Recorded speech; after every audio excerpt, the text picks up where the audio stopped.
સતલાસણના ગોરિયાપુરમાં આવેલી મોડેલ સ્કૂલના બાળકોને ફૂડ પોઈઝનિંગ. હોસ્ટેલમાં રહીને અભ્યાસ કરતા બાળકોને થયું ફૂડ પોઈઝનિંગ. 125 બાળકો સ્કૂલમાં કરે છે અભ્યાસ. 18થી 20 બાળકોને અસર થઈ હોવાની વિગત.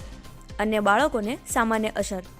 તમામ બાળકોને સારવાર માટે વડનગર ખસેડાયા. રાત્રે ભોજન લીધા બાદ વિદ્યાર્થીઓમાં ઉલટી અને અન્ય તકલીફ જોવા મળી હતી. 18થી 20 વિદ્યાર્થીઓને સારવાર માટે ખસેડાયા. તમામની હાલત અત્યારે સુધારામાં છે. શું નામ છે બેટા આપનું અને શું ઘટના બની હતી? મારું નામ કુમાર ટ્વિંકલબેન લક્ષ્મણભાઈ છે.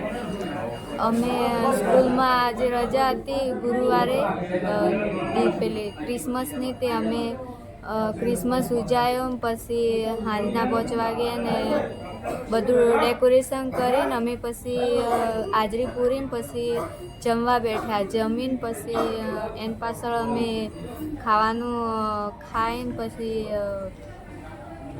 થોડીક વાર આવટા મારીને પછી સ્પીકર કાઢીને નાચ્યા. ક્રિસમસ હતું ને એટલે નાચવાનું અમે મેડમને ખુદ કીધું. મેડમ ના પાડતા પણ અમે કીધું કે નાચવું છે તે અમે નાચી રહ્યા. પછી થોડીક વારથી મેડમે ચોકલેટો આલી, ચોકલેટો ખાધી ને પછી એની પાછળ અમે સંખ્યા ગણવા પાછા બેઠા કે વાંચવા બેહો એમ કીધું ને એટલે સંખ્યા ગણીને પછી બધા સંખ્યા ગણવા જતા ને છોકરીઓનું ઉધરસ ને એવું થયું ને ઉલટી આવતી અચાનક.